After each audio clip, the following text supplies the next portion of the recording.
Ó, então vamos começar, tá? Meu nome é Jaqueline, né? Analista do SESC, da unidade Madureira 2, no Shopping dos Peixinhos. Convido a todos para conhecer o espaço, tá bem legal. Tá? Quero agradecer a presença do Colégio Estadual Rodrigo Otávio Filho e do Colégio Estadual Vila Bela, esse pela primeira vez aqui. Uma salva de palmas para vocês, por favor.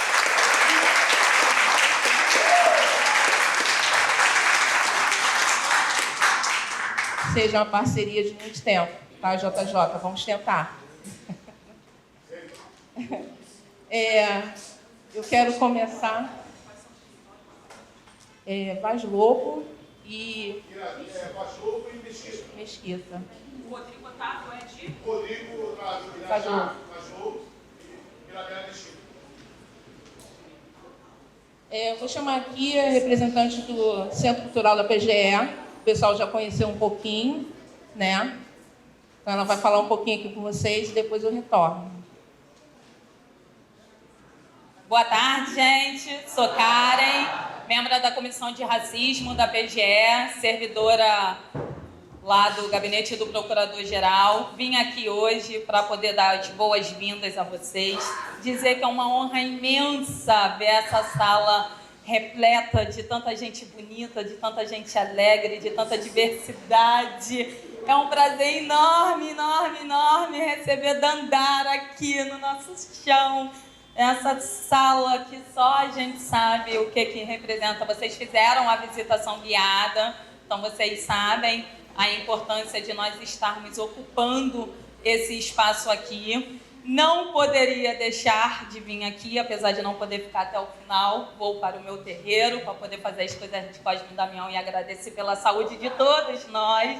Mas eu precisava vir e dar um abraço na minha querida Dandara e agradecer muito, muito, muito, muito por você trazer a sua escrita tão potente, por você trazer o seu...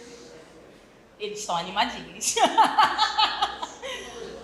Pois é. É a semana, não tem jeito. Por você poder compartilhar e trazer todo o seu conhecimento. Estou aqui, Clauninha, aguardando ansiosamente a divulgação no YouTube para vocês que não sabem, tá? O Projeto Consciências, todos que já tiveram até hoje ficam disponíveis lá no canal do YouTube da PGE. Depois o Clauninha fala qual é o arroba. E é uma honra, uma honra. JJ, muito obrigada. Adriana, muito obrigada. Jaque, muito obrigada. Todo mundo, muito obrigada. E vamos curtir essa tarde maravilhosa.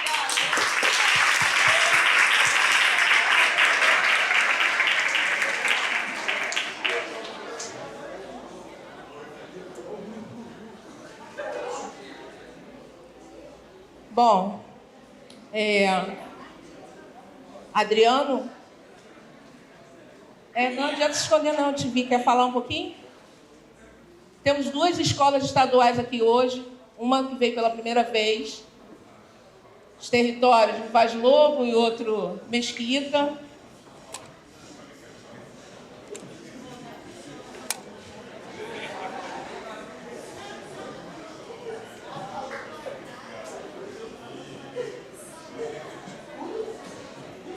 Boa tarde, pessoal. Boa tarde.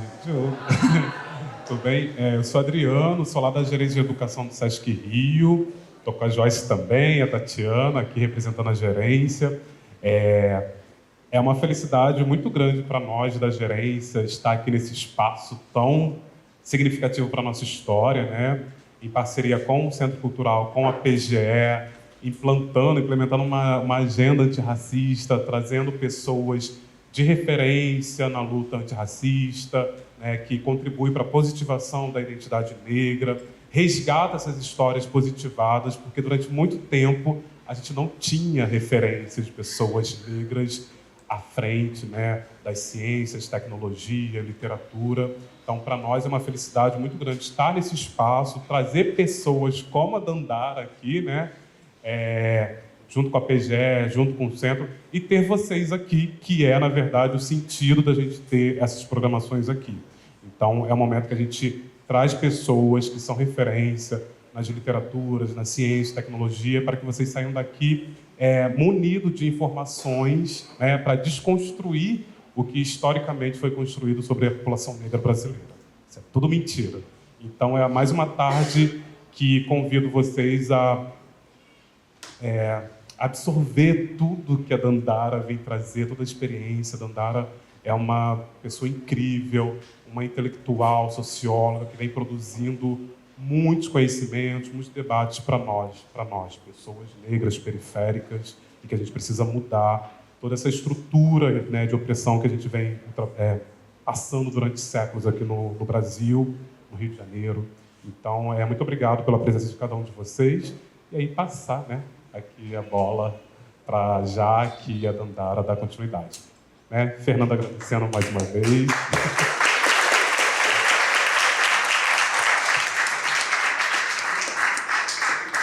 Bom, o Adriano já falou um pouquinho da Carolina. Então, eu achei algumas palavras que ela tem nas redes sociais dela e que representam muito o que ela é. Então, eu peguei aqui algumas coisinhas. Nossa convidada de hoje é Carolina, mulher preta, de Xangô, escritora, ativista e historiadora, doutora em sociologia, mestre em história social, empreendedora, criativa, professora, já foi boxeadora e é do papo reto sem curva. Então, com vocês, Dandara Suburbana.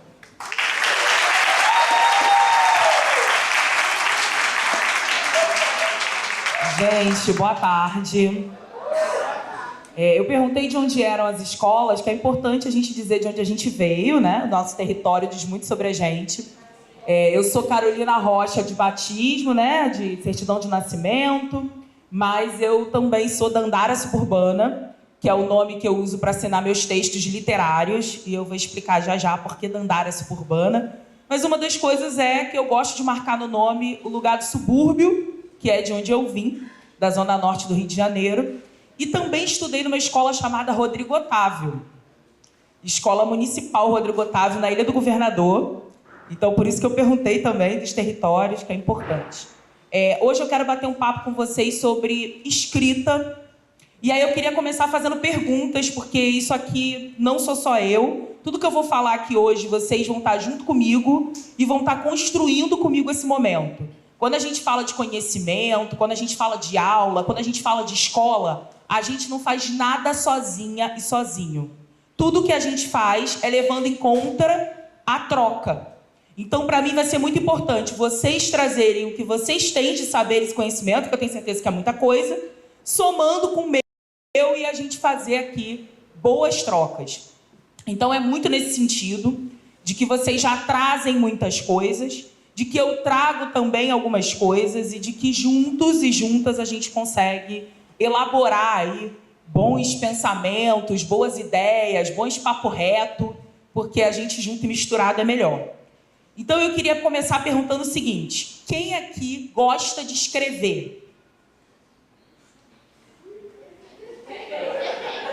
O que depende? Me explica. Do tipo de escrita. Pode falar um pouquinho mais? Como assim? Não, tá bom. Do tempo. Do tema. Depende do tema. Do tema e do formato, talvez? Ou não? Do tema. E para você? Do sentimento.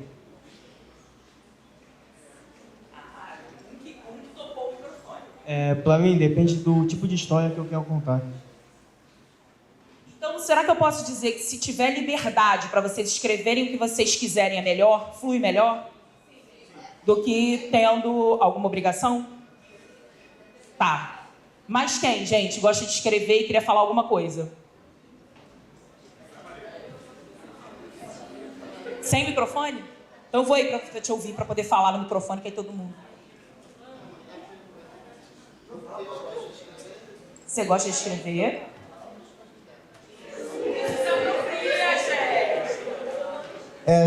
Não, tipo assim, eu acredito que de vez em quando a gente tem aquele picos de criatividade que tem que ir pro papel, entendeu? Mas assim, em relação ao tema, coisa, cara, muito aleatória, surge. Eu acho que o tema é uma coisa fácil.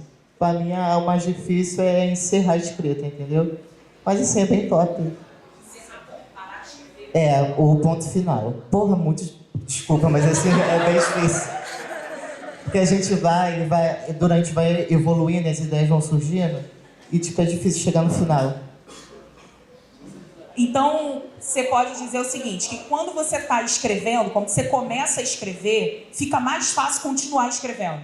Tipo assim, quando começa, as ideias vão vindo ainda em maior quantidade. O final, que entregar. Você escreve para você ou você escreve para entregar para alguém? Para você.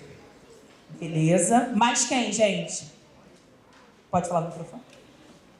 Gente, vamos falando os nomes de vocês. Peraí, meninas, qual os nomes? Nome. Maíra. Maria. Letícia. Qual é o seu nome? Andrei.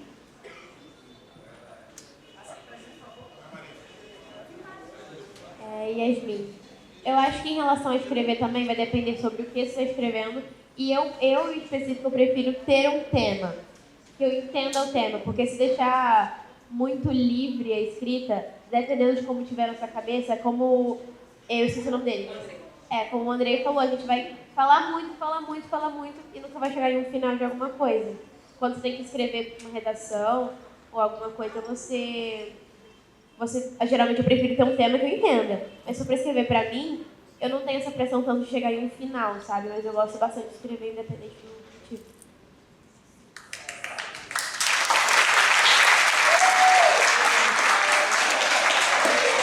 E por que, Yasmin? E por que você gosta de escrever? E por que você acha que você escreve?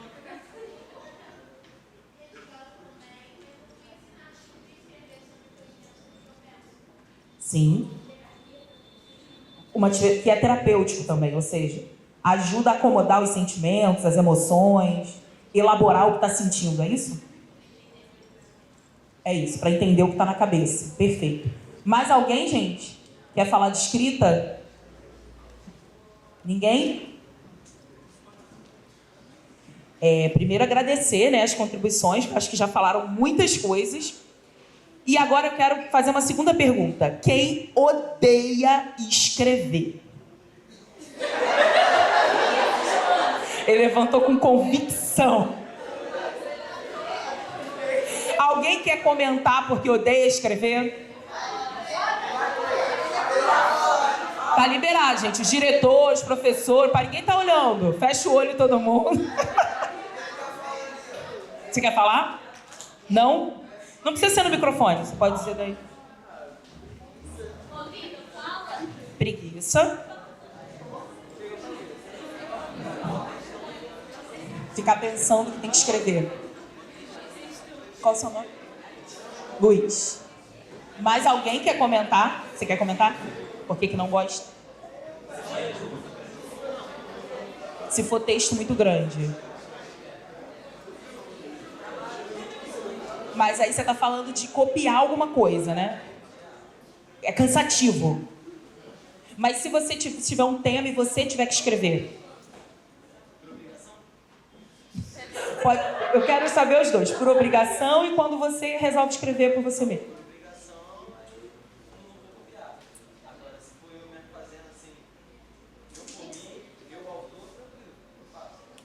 E o que você gosta de escrever quando você está livre?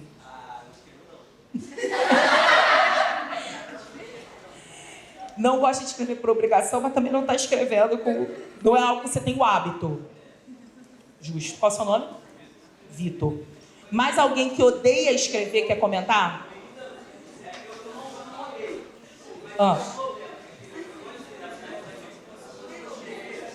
Você quer falar?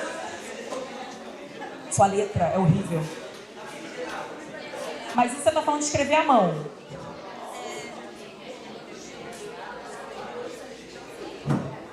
Sim.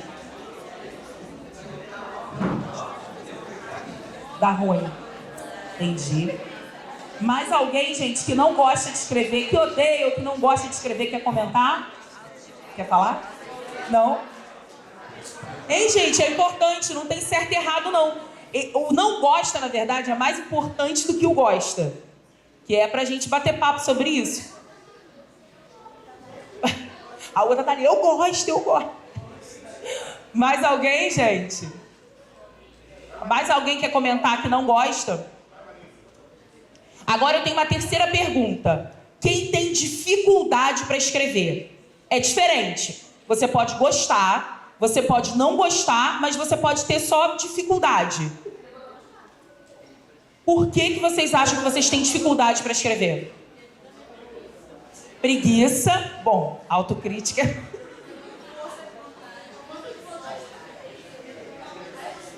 Tá, fala.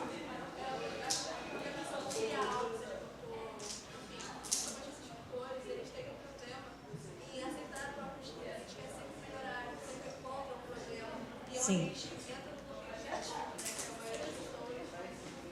Então você é exigente.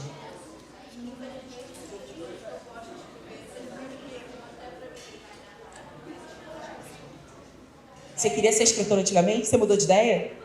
Por quê?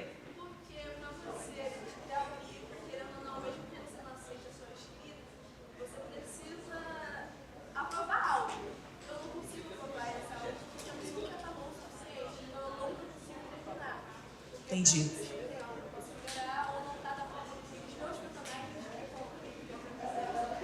Entendi.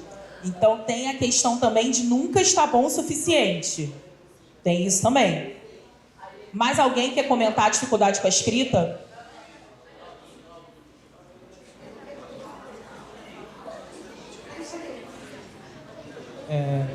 Às vezes eu tenho dificuldade para desenvolver. É que eu tenho uma ideia muito boa, mas eu tenho dificuldade para fazer ela de maneira coerente. Fazer com que ela se encaixe. Entendi.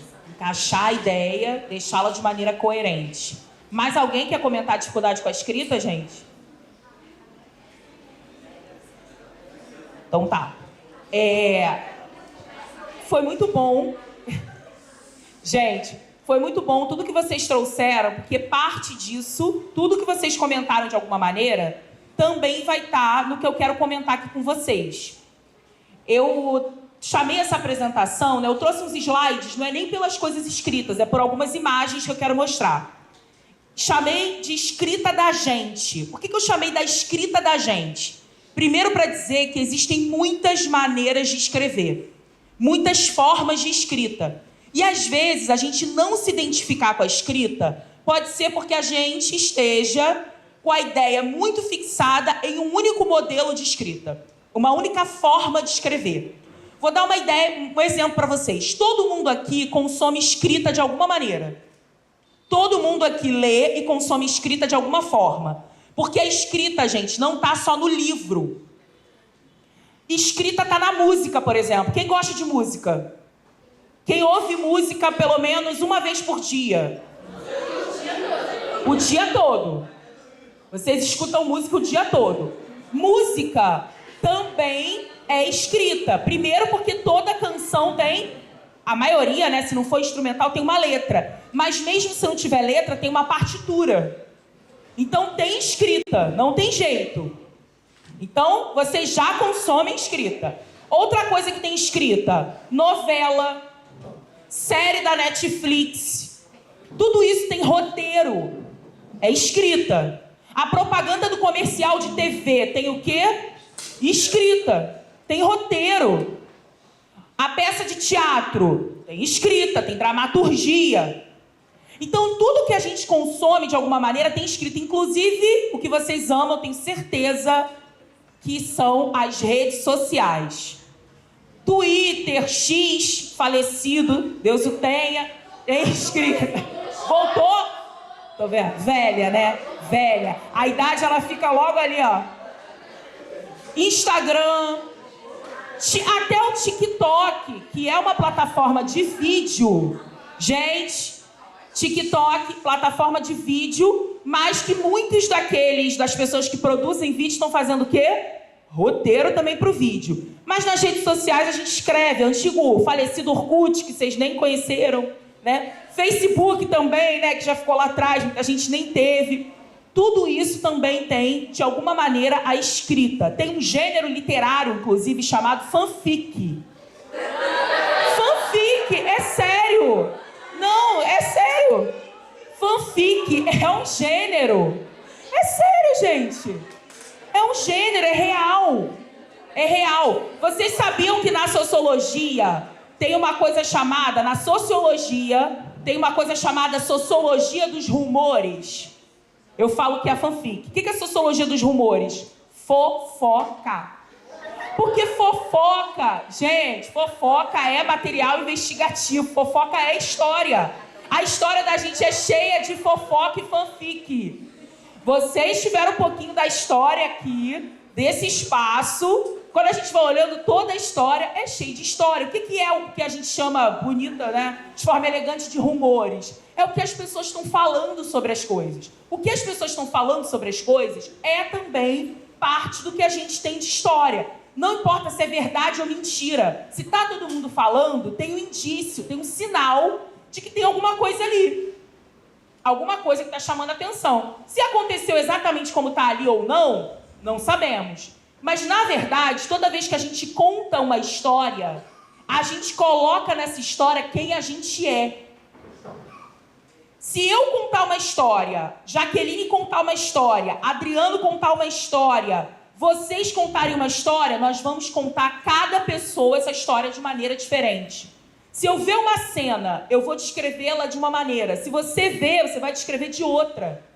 Porque o que a gente apreende do que a gente está vivenciando, olhando ou até mesmo lendo, depende de quem a gente é. O que vai chamar a atenção da gente na cena. O que a gente vai escolher destacar para contar. O que a gente não vai escolher. Porque o que a gente escolhe não contar também diz respeito sobre história e sobre quem a gente é.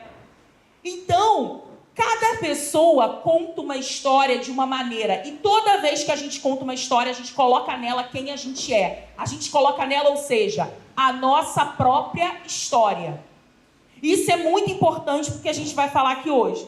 Pode passar para mim. Pode passar. Pode passar. Tem alguns valores que uma educadora nossa aqui brasileira, ela já faleceu, chamada Zoilda Loreto da Trindade. Alguém já ouviu falar na Zoilda aqui? Já. Algumas pessoas já. A Zoilda foi uma professora negra, né? Criou alguns projetos importantes, como um chamado A Cor da Cultura, que ela vai dizer um pouco sobre a cultura, a formação brasileira.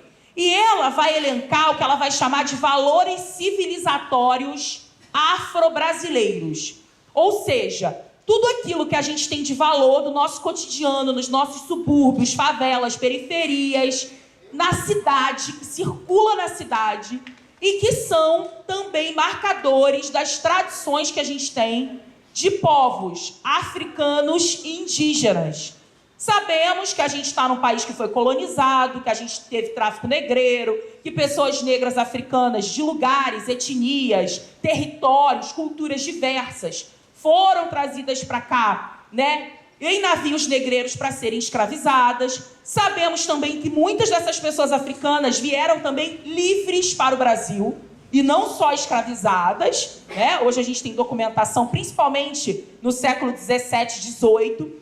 Sabemos que nós tínhamos uma população aqui de povos que a gente chama de originários, que são os povos indígenas, muito diversos entre si também, né? Compondo aí famílias, linhagens, culturas, maneiras de educar muito diferentes.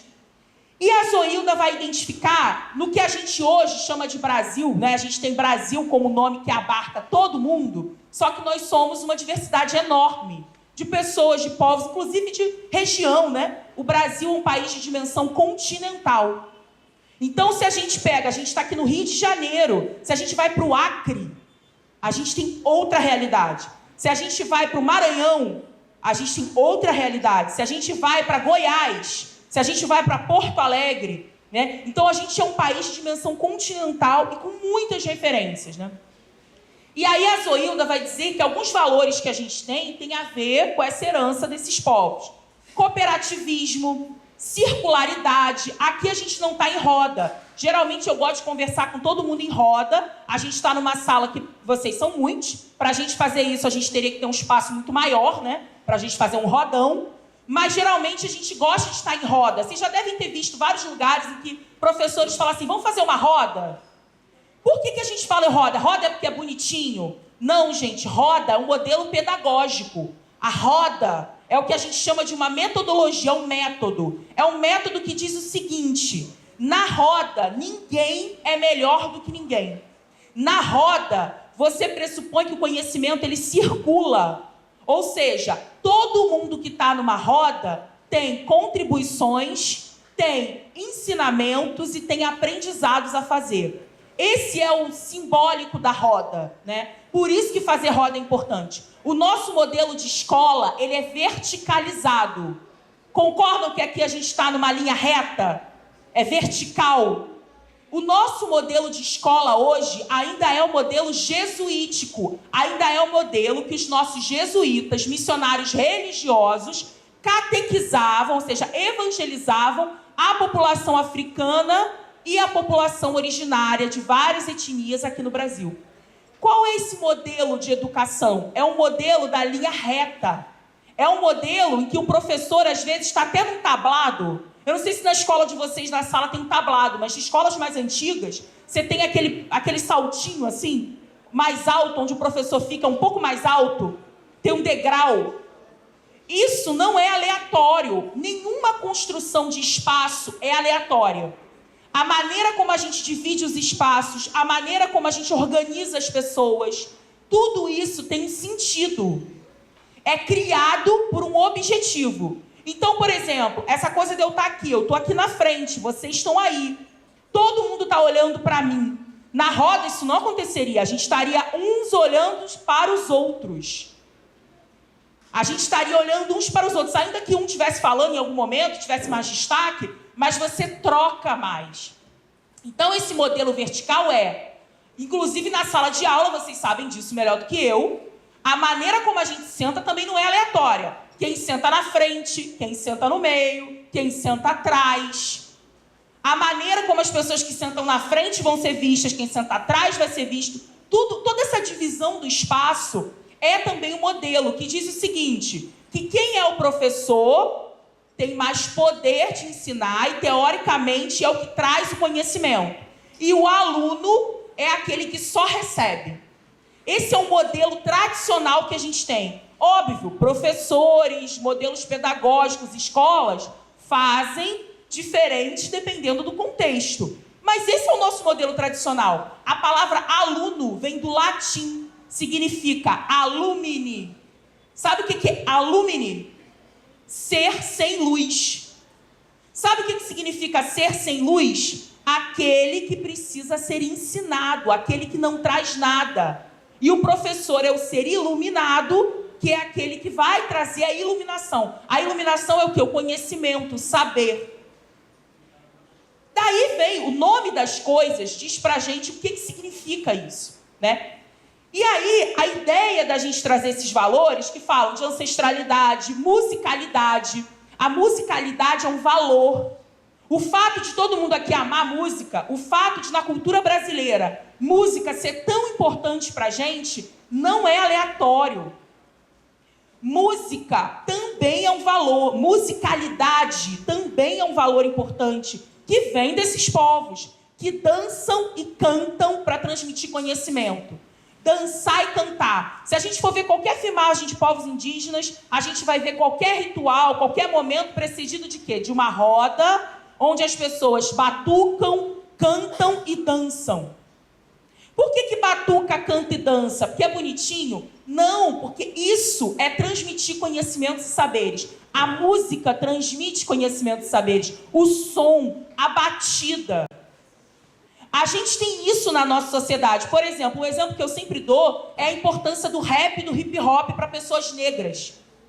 A importância do samba. Muitas vezes não foi na escola que a gente ouviu falar de histórias outras de pessoas negras que não sejam o quê? Apanhando um tronco, chorando e sendo escravizado. Aonde que a gente vai ouvir outras histórias muitas vezes? A minha geração teve o que a gente chama de Racionais MC. Racionais MC mudou toda uma geração do Brasil, com histórias que a gente não tinha em outro lugar. Quando a gente ouvia Racionais, a gente falava, que isso? Outro exemplo de outra região, o Ilê Aie, na Bahia. O bloco carnavalesco Ilê Aie. No Ilê Aie, eu ouvi falar de Gangazumba, eu ouvi falar de Dandara dos Palmares. Eu nunca tinha ouvido isso na escola. Mas foram esses grupos culturais, essa música que me trouxe, né? E poderia aqui falar de vários outros. Cartola, Dona Ivone Lara. Oi? Olodum. A gente está falando que na música, na cultura, a gente produz intelectualidade, gente. A gente produz conhecimento. Isso é muito real, né? E a música tem muito poder, né? Porque a música vai circulando, vai envolvendo a gente. Porque a gente também pode fazer conhecimento. Não precisa ser chato aprender, pode ser na festa. Em festa a gente também aprende, né? A gente tem oralidade.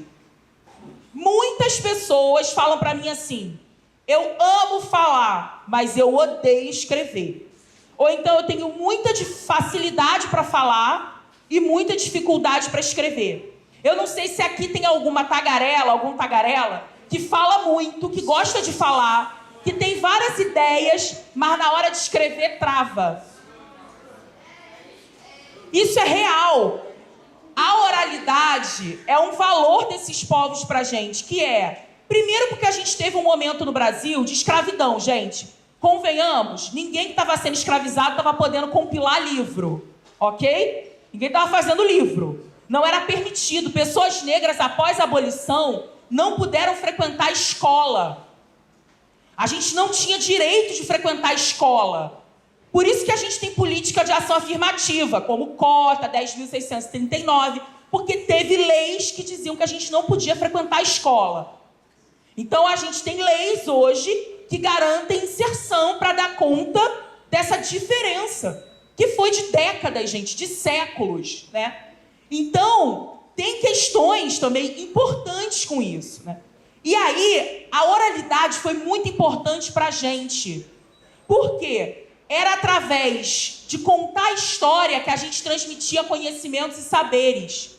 A educação era feita através de contar histórias, através da fala. Até porque, convenhamos, em situação de violência, em situação de ameaça, nada melhor do que você falar. Se você escreve, você tem um registro.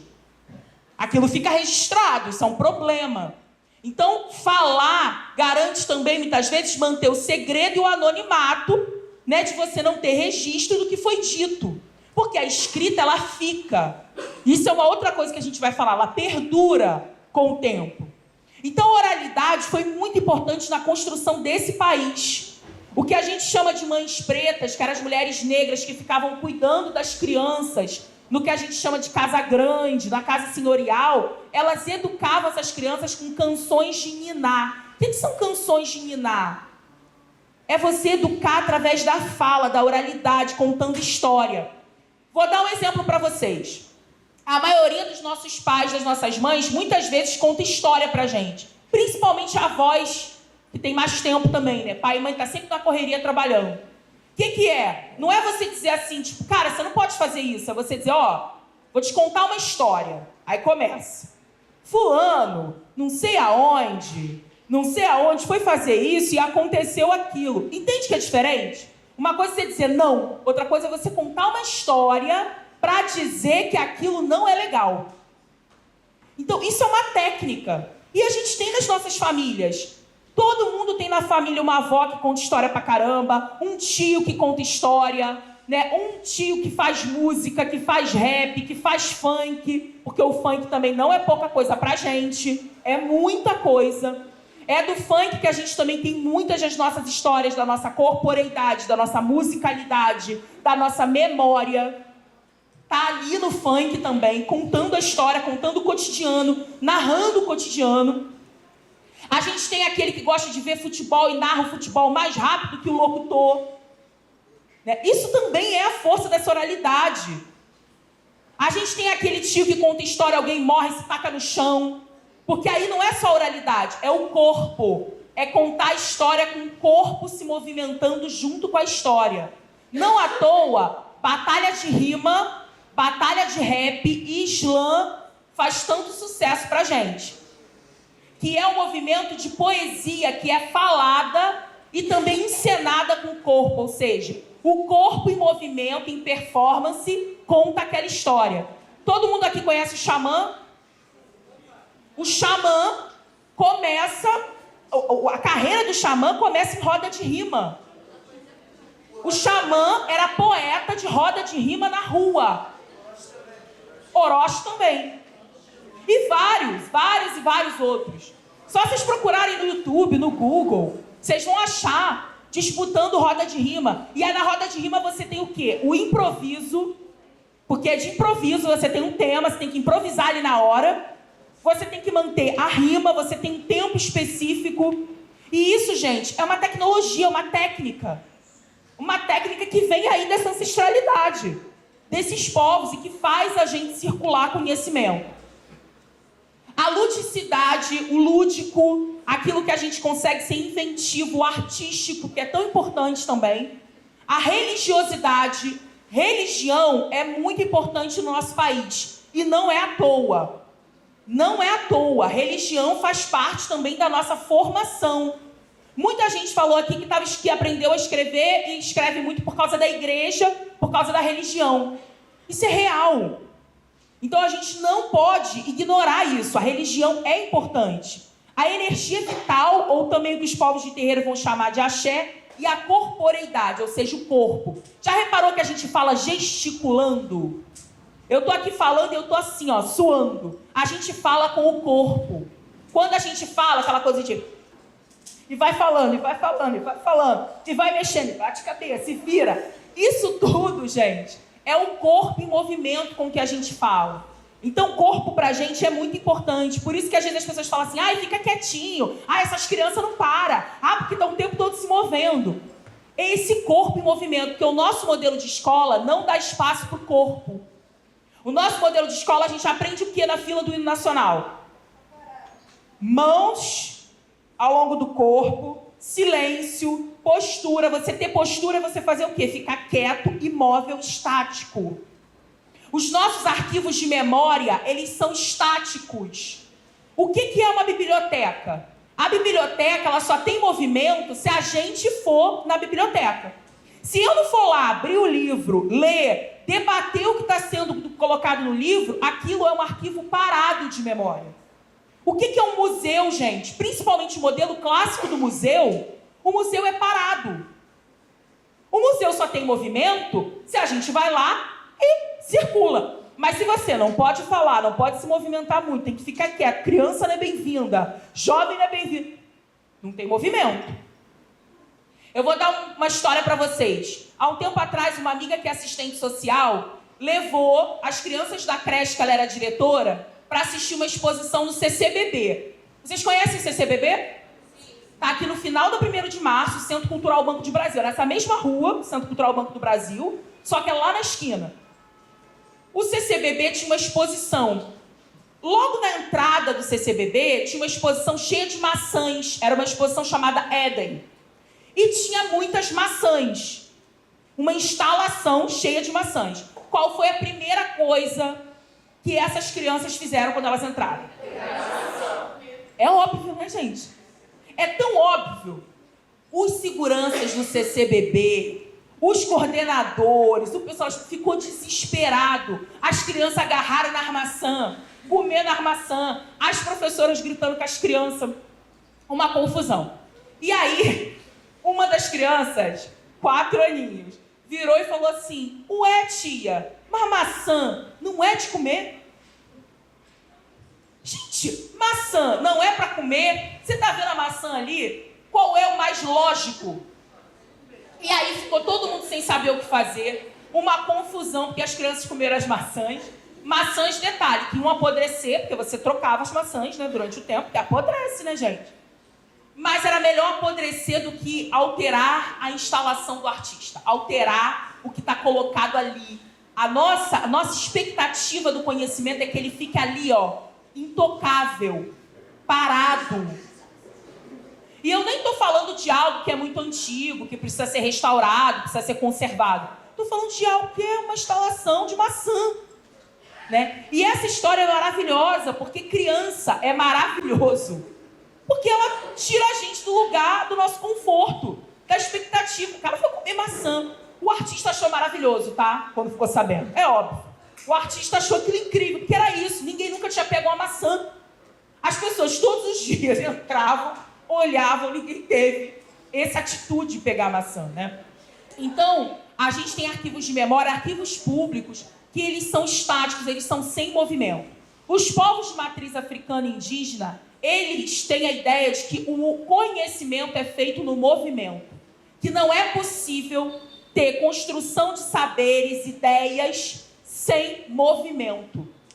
Por isso que é importante participar, por isso que é importante trocar, é importante circular. Por isso que dança e canta para fazer tudo, porque dançar também não é algo aleatório. Dançar, quando você dança, você também constrói conhecimento com o corpo. O corpo, quando dança, ele fala. Eu estou vendo vocês aqui, nem todo mundo está falando, mas a maneira como vocês estão com o corpo, o movimento do braço, o movimento da cabeça, isso tudo me diz como vocês estão recebendo o que eu estou falando. É só olhar. É nítido quando tem incômodo, quando não tem, quando tem concordância, quando presta atenção, quando não presta, quando eu estou sendo chata. É só olhar. Está no corpo. O corpo não mente, gente. O corpo sempre fala. O corpo, eu costumo dizer que a nossa mente, ela é cheia de um monte de culpa. A nossa mente, ela é muito bem enquadrada, mas o corpo não. O corpo é espontâneo. Então, às vezes, você está até mentindo para a pessoa, mas o teu corpo está dizendo a verdade, não tem jeito, né? A gente é sem julgamento, muitas vezes, né? Porque a nossa mente, ela nos julga. A mente vai dizer que não é bom o suficiente, a mente vai dizer que a gente não é capaz, a mente vai dizer que não é pra gente, né? Pode passar. E aí, eu digo que o lugar da cultura brasileira é o lugar das encruzilhadas. O que é uma encruzilhada? Tem uma foto ali de uma encruzilhada. Uma encruzilhada é um lugar de bifurcação. Você tem encontro de caminhos numa encruzilhada. Você tem encruzilhada que a gente chama perfeita, que são aquelas encruzilhadas que você tem 4 caminhos, né? 4 ruas. Tem encruzilhada de 3, tem encruzilhada de várias maneiras. A encruzilhada é o lugar que os caminhos, eles se encontram, né? Então, a gente tem uma cultura cheia de cruzamentos. Isso é muito importante. Pode passar. Eu digo que as donas da rua e da palavra são as mulheres. E mais do que isso, as mulheres negras. Ao longo da história do Brasil, quem movimentou palavra foram as mulheres negras. E aí, da onde que eu vou defender isso? As mulheres negras sempre tiveram na rua para garantir o sustento, para garantir o pão do cada dia, o dinheiro. Então, a gente tem um relato, desde o Brasil colonial, do que a gente chamava das mulheres de ganho, das escravizadas de ganho, que eram as mulheres que ganhavam a rua. A rua, gente, é um lugar de produção de conhecimento. A rua é cheia de conhecimento. Muitas coisas que vocês sabem, vocês aprenderam na rua. Essas mulheres estavam na rua vendendo acarajé nos seus tabuleiros, vendendo doce, vendendo comida. Eu desafio aqui quem não tenha alguém na sua família que viva de venda de comida. Vender comida, vender doce, vender comida de alguma maneira, circular, fazer caldo, fazer sopa. Todo mundo conhece ou tem alguém na sua família que faz isso. Principalmente as mulheres. E se não é a comida, é o quê? Avon, Rinodê. É o bate-boca da rua. O fala-fala, de vender as coisas falando. Por exemplo, a gente tem camelô. Eu sempre digo que o maior exemplo de oratória que a gente tem é no trem. Pegar um trem, ou pegar um ônibus também, em que você tem vendedores ambulantes vendendo as coisas, é uma aula que a gente tem de oratória, de convencimento, através da palavra. Às vezes tu nem quer comprar nada, tu não quer comprar nada, tu não tem dinheiro para comprar nada. Você tem 10 reais, você volta para casa no trem sem esses 10 reais. Você compra um salame que não precisava, um iogurte que você não contava, um chocolate que você nem sabia que ia comprar, uma bala.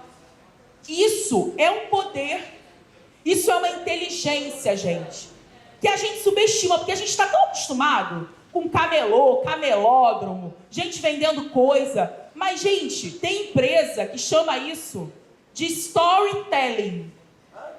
Storytelling.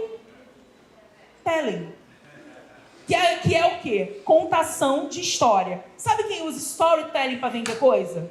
Volkswagen. Todas as empresas de carro. Vocês já repararam que os anúncios nos últimos anos, eles não são mais só a mulher gostosa em cima do carro, ou na propaganda de cerveja, mostrando o carro? Vocês já repararam que os anúncios, eles contam uma história? É alguém que tinha um sonho, comprou um carro, circulou. Vocês já repararam que os clipes de música, eles contam história? Que ninguém mais faz só clipe de música lá com fulano lá cantando, com um monte de mulher atrás. Vocês já repararam que os artistas... E aí também tem a ver com dinheiro, né, gente? Que é uma mega produção, etc. Mas os artistas mais renomados, né, que tem mais grana, mais visibilidade, contam história para fazer um clipe. Eu vou dar um exemplo de um que acabou de ganhar um prêmio. O clipe da Isa, Fé nas Malucas. Ela com a MC Carol. Não sei se vocês já viram. Dela com a MC Carol. Ele é uma história. Ele acabou de ganhar um prêmio de narrativa e roteiro de história. Que ele conta uma história do início ao fim. A mesma coisa. Os caras do rap, os caras do hip hop. No funk, você tem algumas pessoas que fazem isso. No pop, no samba. Você conta uma história. Por que as pessoas estão contando história para poder vender e circular seus produtos, seu clipe, sua marca? Sabe quem sempre fez isso bem? Coca-Cola. A Coca-Cola não é só a Coca-Cola. A Coca-Cola é uma mesa, é uma família, é uma viagem. Está sempre inserido o produto dentro de uma narrativa, de uma história. Isso não é à toa, gente. É porque isso já é mais do que comprovado, que isso é uma técnica de contação de história, que eles vão botar o nome em inglês para ficar chique, besta, e não dizer que isso foi influência de pessoas negras, africanas, indígenas, que tem modelos de educação na contação de história. E isso faz com que as pessoas comprem mais, porque quando eu conto uma história para te vender um produto, eu te envolvo na minha história. Eu faço você achar que para ter aquela vida, você precisa consumir aquele produto. Que para ser aquela pessoa, você precisa comprar. Eu faço você se emocionar, você chora, te sensibilizo, e aí você vai lá e tem o desejo de compra de uma coisa que às vezes você nem queria. Não é diferente do que o cara faz no trem. Só que o que o cara faz no trem é com os recursos que ele tem ali. A voz dele, o corpo dele, onde quem está no trem vai ouvir e quem não está não vai ver. Outros fazem isso em rede nacional de televisão para milhões de pessoas diariamente. Então, contar uma história também tem a ver com poder. Quem tem poder para fazer com que essa história circule tanto a ponto de ser a história? E quem não tem poder para fazer com que essa história chegue a casa, nas mentes e na vida de todo mundo. Então, histórias e memória também tem a ver com poder. Poder o quê? Financeiro. Poder simbólico, porque às vezes não é só o dinheiro. Vou dar um exemplo. Família real no Brasil. É a mais rica do Brasil? Não. Mas tem um poder. Tem um status. Dependendo do seu sobrenome, da família que você veio, você tem um lugar que não necessariamente está ligado a você ter mais dinheiro. Então, isso tudo pode dar mais poder ou menos poder para uma história. Principalmente domínio de mídia, né, gente? Jornal, televisão, TV e etc. As mulheres negras, elas desde sempre contam história para vender, contam história para estar na rua. Vocês sabiam que grande parte das nossas formações de quilombo e das revoltas que a gente teve no Brasil colonial foram organizadas por mulheres negras? Sabe como? Eram elas que, quando vendiam alguma coisa para você comer, que ela comprar, falava assim, ó, a gente vai se encontrar não sei aonde. Elas estavam na rua, com o poder da palavra, dessa palavra do miudinho, né? Eu conto para uma pessoa que conta para outra, que conta para outra. Elas estavam mobilizando isso na rua, palavra, né? Então aqui tem uma foto da Feira das Iabás, em Madureira. Alguém já foi na Feira das Iabás? Em Madureira? Precisam ir, é muito bom. Gratuito na rua, né? Com muita música, comida e etc. E a outra é uma foto do século XVIII com uma mulher quitandeira, com um filho. Agora tá na moda sling, né, gente? Sling. Caríssimos sling. Temos ali um pano, né? Pendurando o bebê, né? Que era uma forma de levar as crianças. E também o seu tabuleiro de venda na cabeça. Essa região aqui da Praça 15, onde a gente está, 1º de março, era onde tinham muitas mulheres, porque a gente também tinha um mercado aqui, que vendiam coisas, né? Então, hoje, quando a gente olha para as nossas comunidades, subúrbios, periferia, que tem um monte de mulher preta, que é liderança política, quando a gente olha para as igrejas, e essas mulheres, elas têm sim destaque. São elas que são as lideranças comunitárias, que organizam as pessoas, que mobilizam as coisas. A gente tem história para contar isso. E essa história não começou hoje. Também são a maioria das empreendedoras do Brasil. Hoje, a gente já sabe que o que a gente chama de chefe de família da sociedade brasileira não é o homem, são chefas de família. Hoje, quem sustenta a maior parte das famílias brasileiras são as mulheres. E dessa maioria, mulheres negras. Então, na verdade, a gente não tem chefe de família, a gente tem as chefas de família, que essas mulheres sustentam materialmente, também são elas responsáveis pelo cuidado. Cuidado de quem? Filhos, filhas, sobrinhos, sobrinha, neto, pessoas com deficiência da família, pessoas idosas, são elas que também estão organizando toda essa família que a gente conhece. Então, quando a gente fala de família, é impossível não falar das mulheres, né? São elas que estão à frente disso e dessas mulheres negras, que também estão o quê? Exaustas, sobrecarregadas, né? Só olhar para as nossas famílias, né? Cansadas, né? Muitas vezes também doentes, porque é muita responsabilidade, né? Numa sociedade que a gente sabe que não é moleza para as mulheres, por vários motivos, e nem para você ter um sustento material decente. E aí eu já falei um pouco disso, que é o perigo de uma história única. Na escola, muitas vezes, a gente tem uma história única da história do Brasil. A gente tem uma versão única, né? Qual é o perigo das histórias únicas? É que elas contem mentiras? Não necessariamente, mas podem contar muitas. Mas é porque elas pressupõem que só existe uma verdade, uma fonte. E isso é um problema. Então, toda vez que vocês tiverem uma história única, uma versão única sobre um fato, desconfie. Gente, isso vai desde a fofoca que a gente escuta sobre a amiga, né? E vocês precisam ouvir 2 lados, todas as versões, até a história do país. Quanto mais histórias a gente tem sobre um acontecimento, mais a gente vai poder elaborar e saber sobre essa história. Se eu só tenho uma versão, um ponto de vista, como que eu vou confiar absolutamente e saber que essa é a história verdadeira, entre aspas? Né? Então a gente precisa ter muitas histórias sobre alguma coisa para a gente conhecer essa coisa verdadeiramente. E o problema com a história do Brasil é que a gente teve uma história única, contada a partir de um ponto de vista que foi europeu, do colonizador, de um lugar de poder e etc. Tem uma autora chamada Chimamanda. Já ouviram falar na Chimamanda? Ela é uma autora africana, mora nos Estados Unidos. Ela esteve no Brasil, no Maracanãzinho, há pouco tempo. E ela diz que histórias podem destruir a dignidade de um povo, mas histórias também podem devolver a dignidade perdida.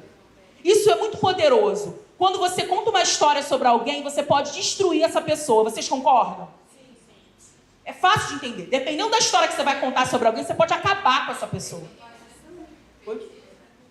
A gente tem hoje fake news, né? Tem várias coisas. Quando você conta uma história, você acaba. Desde a escola, gente, aquela fofoquinha sobre o colega que acaba com ele. Você pode levar uma pessoa a ficar deprimida.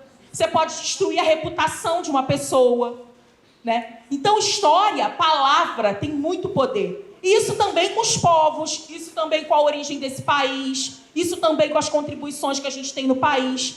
Do pequenininho, a gente pode olhar para tudo, né? Do micro ali das relações, da intimidade, a gente pode comparar também até o maior, que é a história de um país, né? Então, histórias têm muito poder. Então, quando eu conto a história de alguém que nunca teve essa história contada, quando eu dou versões para essa história diferentes, eu tenho o poder também de fazer com que essa pessoa exista e que ela tenha dignidade.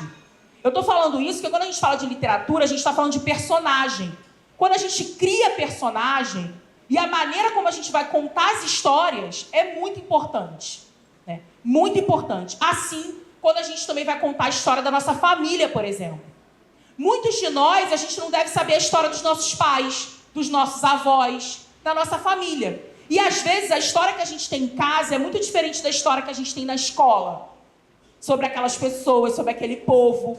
Então a gente tem que começar a questionar e conferir. E começa dentro de casa, gente. Olhando a história dos nossos do quintal, da cozinha, que é onde a gente fala pra caramba, né? Muitas vezes com mãe, que é onde está a correria do dia a dia. Começar a questionar e a ouvir as histórias dos nossos mais velhos. Ouvir a história das pessoas que nos cercam. Ouvir a história do nosso bairro, da nossa quebrada, da nossa comunidade. Pelas pessoas que estão ali compondo e criando essa história. Isso é muito importante. Pode passar. Quando a gente vai para o nome das escolas, para o nome das ruas, para o nome dos bairros, geralmente a gente não vê pessoas de famílias como as nossas. A gente tem nomes que às vezes a gente não sabe nem pronunciar o sobrenome, de gente, geralmente, que estava num lugar de poder, mas que não necessariamente era um lugar digno no sentido de que podia ser um lugar muito violento. É a mesma coisa as estátuas. Se vocês forem ver as estátuas que a gente tem aqui no centro do Rio, são estátuas de pessoas que muitas vezes estavam violentando outras. E não das pessoas que estavam ali resistindo para construir o país, cotidianamente. Por que a gente não tem uma estátua de uma mulher preta quitandeira no meio da Praça 15? Se elas construíram a história desse país e estiveram lá. Por que não tem a estátua de Tia Ciata aqui também? Tia Ciata estava aqui, ó, na Praça 11. Considerada a grande matriarca do samba. Do quintal da casa dela, que surgiram grandes sambistas, que estavam lá fazendo música, vendendo comida, praticando sua religiosidade, fazendo música. Né? Cadê a história dessas pessoas, que são as nossas também? E aí, quando a gente fala de literatura, eu queria chamar a atenção porque literatura tem muito poder. Literatura cria imaginários. Se eu perguntar para vocês aqui o que é uma mulher negra, cada pessoa vai me descrever de um jeito. Muitas histórias vão ser iguais, outras vão ser diferentes. Se eu perguntar para vocês o que é um charuto, o que é um cachimbo, cada pessoa provavelmente vai me trazer uma história. Tem gente que vai pensar um cachimbo de plástico, um cachimbo de madeira. Isso são os imaginários que a gente tem. O que a gente imagina do que são as pessoas não é aleatório, é formado por tudo que a gente consome de informação e histórias ao longo da vida. O que está na televisão, o que está na rua, o que está na música que a gente escuta, o que está na escola.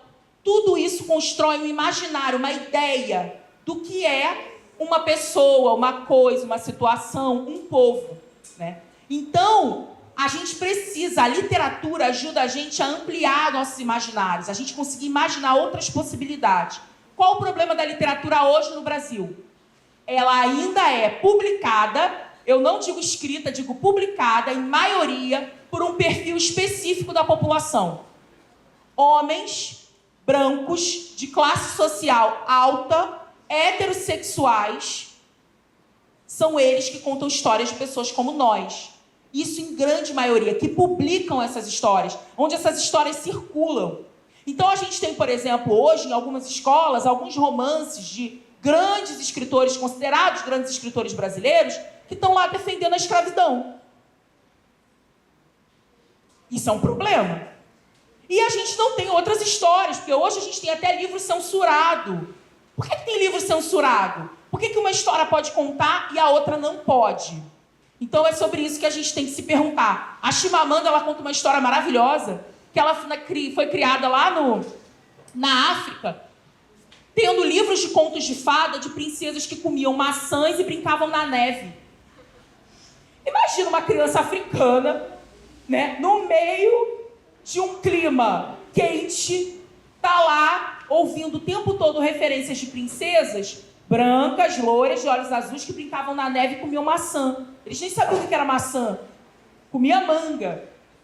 Então, qual é o problema? Ela não precisa conhecer essas princesas? Ela pode conhecer essas princesas. O problema é só conhecer essas princesas e não ter outras histórias, não ter outras narrativas. Então, quando ela começou a escrever os romances dela, ela conta que criava personagens que brincavam na neve, comiam maçã e eram loiros de cabelos lisos. Por quê?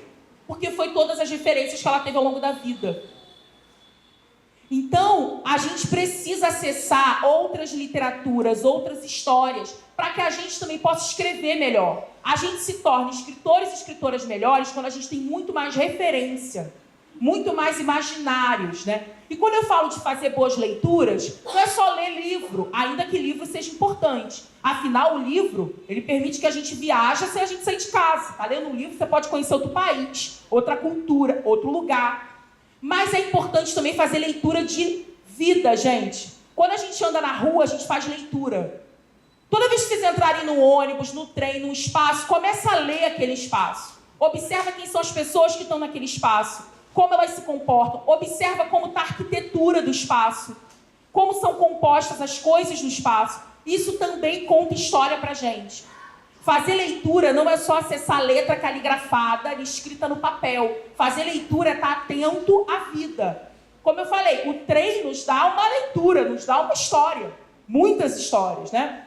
Então isso também é importante para a gente ter sensibilidade para contar as nossas histórias. A gente vai alargando o nosso repertório, nossas possibilidades, nossa curiosidade. Pode passar. Dizem que os povos de matriz africana não têm escrita.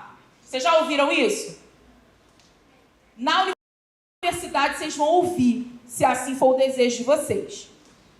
Eles contavam que os povos de matriz africana e indígena não têm escrita e não têm história e não têm memória antes do contato com os europeus. Qual é o marco da criação da história enquanto disciplina na nossa sociedade, gente? A escrita. O colonizador diz que só tem história se tiver escrita. Só tem história se tiver escrita e só tem memória se tiver escrita. Só que qual o problema? O problema é que eles olham para esses povos de matriz africana esperando a escrita que é deles, a letra caligrafada. E esses povos de matriz africana que dançam e cantam, que contam história, têm outras maneiras de escrever. Tem outras maneiras de produzir memória. Eu trouxe um exemplo para vocês. Quem já viu uma grade de portão que nem essa? Todo mundo. Vocês podem não ter reparado, mas aqui tem vários, gente. Andando na rua, no bairro. Vários portões que parece que tem esses corações, né? Isso é uma língua africana e uma linguagem. Se chamam símbolos Adinkra. Os Adinkra foram dos povos Akan, grande parte dos povos que tivemos no Brasil durante o Brasil colonial. A gente tem várias grades e portões com esses símbolos. Esse coração, na verdade, é aquele símbolo ali, chamado de Sankofa. Alguém já ouviu falar em Sankofa? Alguém quer explicar o que é Sankofa? Oi? Então, no portão ele fica estilizado, parecendo um coração, só que ele tem essa pontinha para dentro, né? Aí eu vim mostrar de onde ele vem. Ele vem desse símbolo Sankofa, que é um pássaro, tá vendo? Fica parecendo um coração, porque é um pássaro, que ele tá com o corpo virado para frente, o bico virado para trás, um ovo na ponta do bico. E aí, o rabinho do pássaro mais o movimento do pescoço virado para trás, de maneira estilizada, né, para fazer um portão, fica parecendo um coração, ó. Por isso que aparece assim.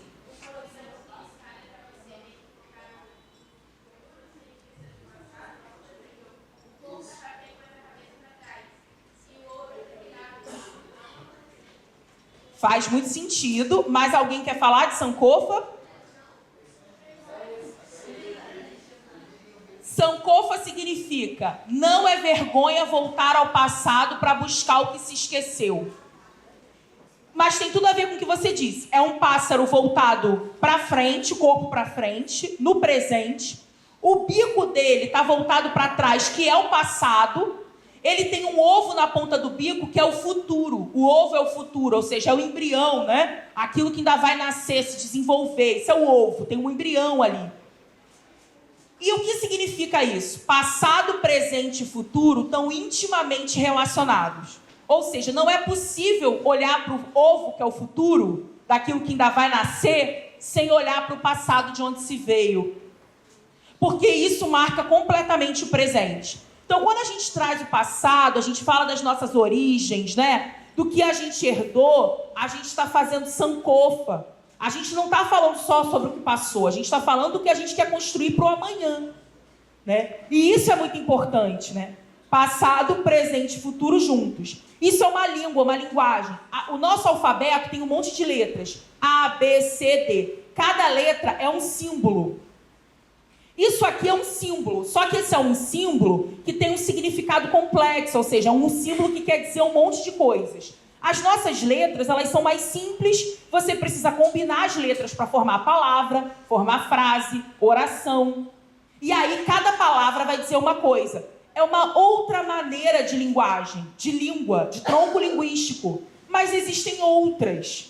E eu trouxe o Adinka para vocês para mostrar que os povos africanos, mesmo escravizados, sem poder frequentar a escola e aprender língua portuguesa, tinham as suas próprias línguas maternas e estavam escrevendo ela na história do Brasil nos nossos portões de casa, nos portões das igrejas.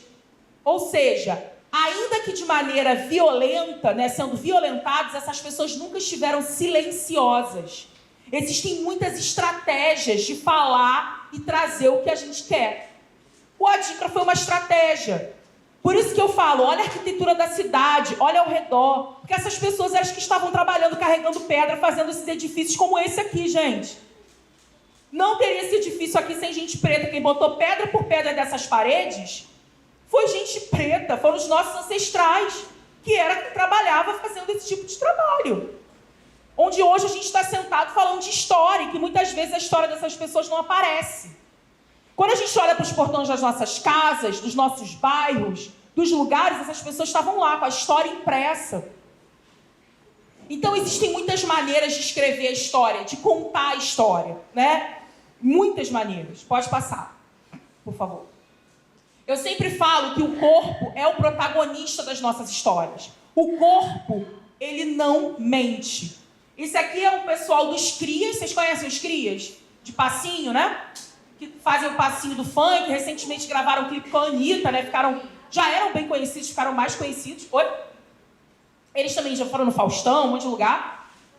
Os crias, eu trouxe os crias para falar do passinho. O passinho é o corpo em movimento contando história. O passinho não é um movimento qualquer. Gente, tem pesquisadores estrangeiros de todos os países do mundo que vêm para o Brasil estudar passinho. Pesquisar passinho. Dançar passinho.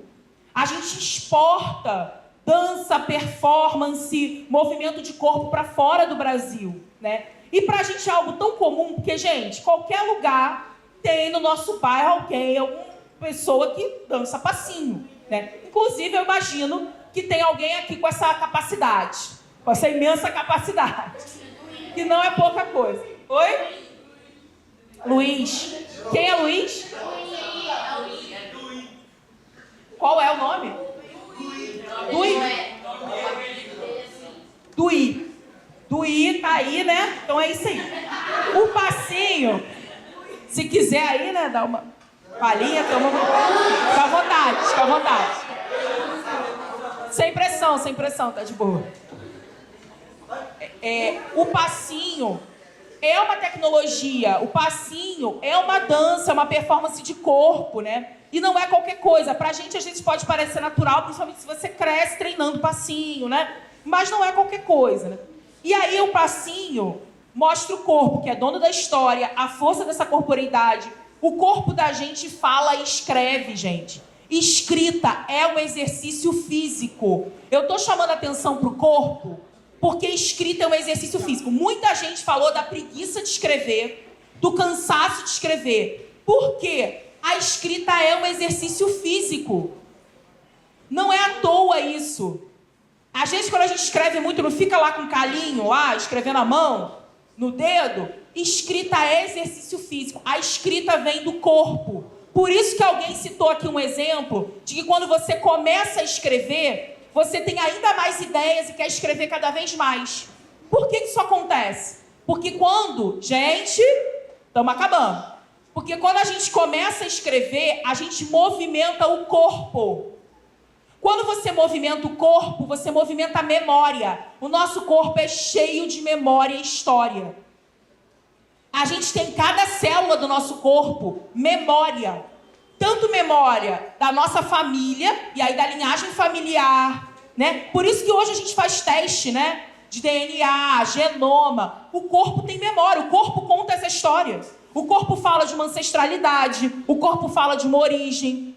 Vocês já repararam que tem famílias em que a mãe engravidou na adolescência, a avó engravidou na adolescência e a filha engravidou na adolescência? Eu gosto desse exemplo porque todo mundo tem esse exemplo. E assim vários. Uma mulher da família era vítima de violência doméstica, a avó, a mãe, a filha é, a neta é. Estou dando exemplos. Por que isso acontece? É sério isso. A gente tem repetição de comportamentos e padrões que estão no nosso corpo, memória e, obviamente, das referências que a gente tem ao longo da nossa educação, da nossa vida. O corpo carrega história. Por isso que eu falei para vocês que a gente precisa saber a história da nossa família, para a gente decidir o que a gente quer repetir e o que a gente não quer.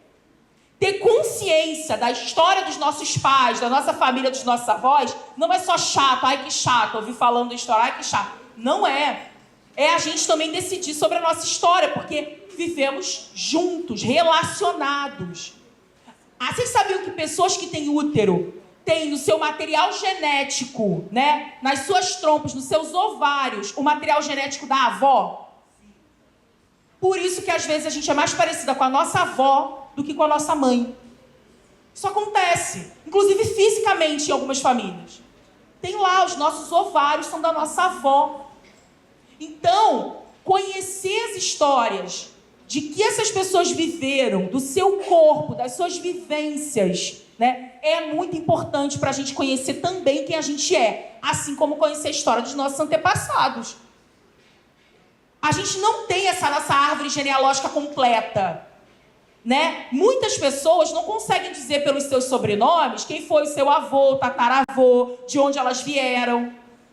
Vocês conseguem fazer isso, em maioria aqui? O meu sobrenome é Silva. Eu não sei de onde eu vim, eu não sei de onde veio. Eu sei que meu avô foi escravizado. De onde ele veio? Não sei. Eu não tenho nem o nome dele. A gente às vezes para na mãe, no pai, no avô, no bisa, no máximo. Agora, eu tenho amigos com sobrenomes italianos, alemães, que eles conseguem fazer a árvore inteira da família. De onde veio, de onde veio a família, fugindo da guerra, veio para o Brasil, o avô, o tataravô.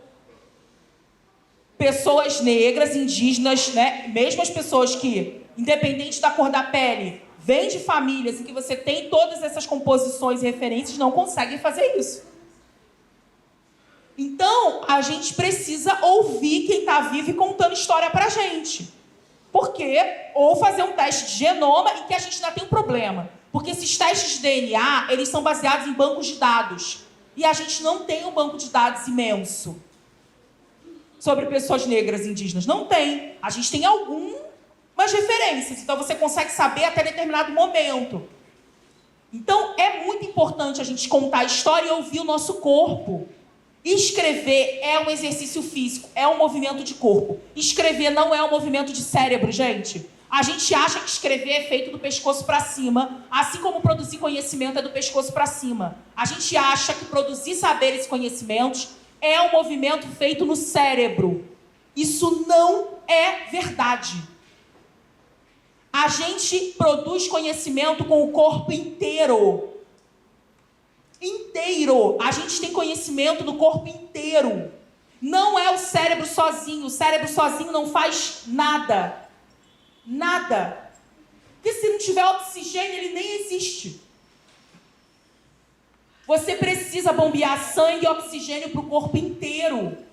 Vocês já tiveram a experiência de estar, por exemplo, eu sempre dou esse exemplo para matemática. Uma tarefa, um problema muito difícil de matemática, você está tentando resolver, não consegue de jeito nenhum. De repente você larga o livro, o computador, o celular, Você vai na rua, anda, conversa com alguém, faz uma atividade física ou não, só caminha, lava uma roupa, lava uma louça, passeia, liga para uma amiga e de repente no meio desse processo vem um insight e você lembra a resposta? Isso é real. Por isso que quanto mais eu escrevo, mais ideia vem para escrever. Porque como escrever é um movimento físico, um exercício físico, eu também estou movimentando as memórias do corpo. Muitas vezes a gente vai ter um insight, uma ideia sobre alguma coisa, a solução de alguma coisa, não é de frente para o computador e para o livro. É fazendo uma coisa aleatória, porque você está movimentando o seu corpo. E às vezes a gente está ali no livro, na prova, muito tempo. Já tiveram a sensação de ter a resposta de alguma questão assim que sai da prova? Tipo, entregar a prova, não consegui fazer de jeito nenhum. Virou aqui, ó. Foi no banheiro, foi beber água. Chegou no pátio do colégio, vem a resposta. Andou. Movimentou o corpo. Isso é muito sério. Às vezes a gente fica horas sentado. Às vezes o que a gente chama de bloqueio criativo é só o nosso corpo engessado. É só o nosso corpo que precisa de movimento. Precisa movimentar o corpo. Eu sempre falo que quem dança escreve melhor. É real. Dançar, movimentar o corpo. E dançar não é só movimentar o corpo aleatoriamente. É você ter ritmo. É você ter passo. O corpo é um arquivo vivo de memória e de conhecimento. Às vezes a gente estudou alguma coisa e passou muito tempo. A nossa memória mais recente, a nossa memória, a nossa consciência, não vai lembrar daquilo. Mas o corpo em movimento, às vezes, algum toque no corpo, algum movimento que a gente faz, a gente, opa, lembra de alguma coisa lá de trás. Porque fica acumulado no corpo, armazenado. Mas nem sempre está ali no nosso consciente, no nosso cérebro, até porque a gente recebe dezenas de informações por segundo. Pode passar. Então, é muito importante a gente pensar... desmistificar esse pedestal que a escrita foi colocada. Eu sempre falo que a escrita está ali no teto, ó. A gente está aqui. Se a gente tira a escrita do teto, fala para ela assim, oi linda, tudo bem? Estamos aqui, ó, de igual para igual. Se apropriar da escrita, né? Agora, escrita é exercício. Exercício é o seguinte, quanto mais você faz, melhor você fica. O músculo guarda memória. Mesma coisa que a gente vale para musculação, vale para a escrita. O músculo guarda a memória. Quanto mais você fizer um exercício, melhor você vai ficar. Então, quanto mais você escreve, mais fácil vai ser escrever. Não tem mágica, né? Tem que exercitar. Agora, o pior é sempre começar. Uma vez que você começa, você vai escrever. Porque uma vez que você começa, o teu corpo já começa a ser estimulado nas memórias para aquilo que você sabe, obviamente, né? Tem que saber sobre o tema, minimamente, vai vir para poder te trazer informações, né? Por isso que o mais difícil, às vezes, é começar. Às vezes é o começo que você fica assim, cri, cri, cri. Quando acontecer isso, escreve qualquer coisa. Tem uma técnica que também tem nome em inglês famoso, chamado de brainstorm, que nada mais é do que o que a gente conhece, chuva de palavras. O que é a chuva de palavras? Toda vez que você estiver bloqueado para escrever sobre alguma coisa, escreva as primeiras palavras que vêm na sua cabeça quando você pensa nessa coisa. Então, sei lá, eu tenho um tema, vou dar um tema que foi do Enem, né? Trabalho das mulheres. Eu tenho um tema. Se eu tenho esse tema, escreve as primeiras palavras que vêm na sua cabeça com esse tema. A partir dessas palavras, você tenta formar orações, frases, parágrafos. Escreve as primeiras, porque você começar vai ajudar a trazer as outras memórias que você tem sobre aquele tema. Óbvio, né, que precisa estudar os temas, né? Precisa saber ter alguma referência. Mas se você tem uma referência, você vai conseguir falar sobre isso. Escrever nada mais é do que desenhar. Teve alguém que falou que a letra era muito ruim. Antigamente a gente fazia caderno de caligrafia. O que era caderno de caligrafia, esse pesadelo? Caderno de caligrafia era você desenhar as letras. Você aprendia a desenhar, cobrir as letras num caderno. Porque escrever nada mais é do que desenhar. Você desenha os símbolos, cada letra é um símbolo. Por isso que no jardim de infância a gente desenha.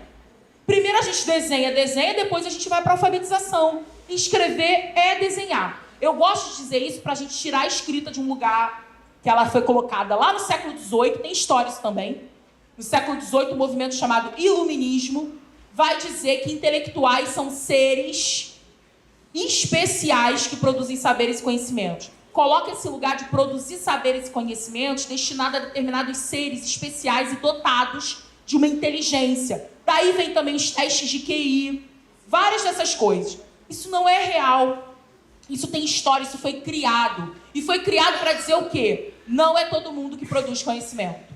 Foi criado para dizer que não é todo mundo que pode escrever. E isso não é verdade, né? A escrita foi desassociada de um exercício físico e de um movimento de corpo, porque escrita é trabalho. É feito com as mãos, é um movimento manual.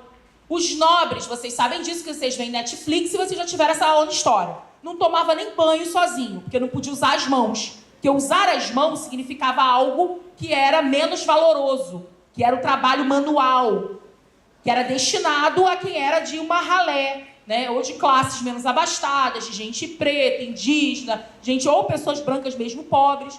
Então não tomava nem banho, não penteava nem o cabelo. Imagina se ia dizer que escrita é um exercício físico e manual feito com as mãos. Só que escrever, eventualmente, precisavam. Principalmente quando tinha o segredo, né? Escrever as cartas, mandar as mensagens que ninguém podia saber, não podia fazer o escrivão, porque tinha um profissional para isso, o escrivão, para escrever. Então a gente desassocia a escrita do corpo, desassocia a escrita de um movimento manual, desassocia a escrita de trabalho. Escrita é trabalho. Produção de conhecimento é trabalho, né? E é um trabalho como outros, né? Pode passar. É muito importante que a gente entenda que a escrita tem um poder grande também terapêutico. Por que a escrita é terapêutica? Alguém falou sobre isso aqui. Porque toda vez que eu escrevo sobre alguma coisa que me aconteceu, eu elaboro o que eu estou escrevendo. Tem uma coisa importante, gente, é que memória sempre é do presente. Se eu pedir para alguém aqui me contar uma história de quando tinha 5 anos de idade, a história que vocês vão me contar é a história da pessoa que está aqui hoje. É essa pessoa que vai olhar para a pessoa de 5 anos, para a criança de 5 anos, e vai me trazer a história. Se vocês contarem isso daqui a 2 anos, vai ser outra história. Porque vocês vão olhar para esse passado de outra maneira. Então, toda vez que a gente conta um fato que aconteceu, quem está contando é a pessoa do presente. Isso é muito importante. Isso significa o quê? Cada vez que eu escrevo sobre o que aconteceu comigo, eu elaboro o que aconteceu. Por isso tem um poder terapêutico. Por isso que ajuda a acomodar emoções e sentimentos. Vocês já tiveram a experiência de ter um problema muito grande, ligar para uma amiga, quando vocês estão contando o problema, você começa a rir e percebe que o problema não era tão grande assim? Já tiveram? Isso acontece. Porque quando você conta o que aconteceu, você se escuta. Quando a gente deixa só dentro da gente, às vezes parece enorme, angustiante. Quando você divide, conta, você verbaliza, você tem noção do real tamanho que aquilo tem. E às vezes você descobre que nem era tão assim. Às vezes você estava morrendo de ódio de alguém. Você conta essa história e descobre que nem estava com tanta raiva, que nem tinha motivo para ter tanta raiva, né? Isso acontece com a fala, mas acontece de forma ainda mais potente com a escrita. Porque na escrita você tem ali, ó, um movimento, um exercício do corpo inteiro e você registra e tem uma troca de energia escrita. Por isso, quando a gente escreve, às vezes a letra fica maior, às vezes a letra fica menor, às vezes dá para ver do outro lado do papel, bem marcado, às vezes não. Você está colocando ali uma energia naquilo, naquele movimento, né? Isso também tem um potencial terapêutico, né? E aí eu tenho uma outra pergunta para vocês. É bloqueio criativo ou é o efeito do racismo?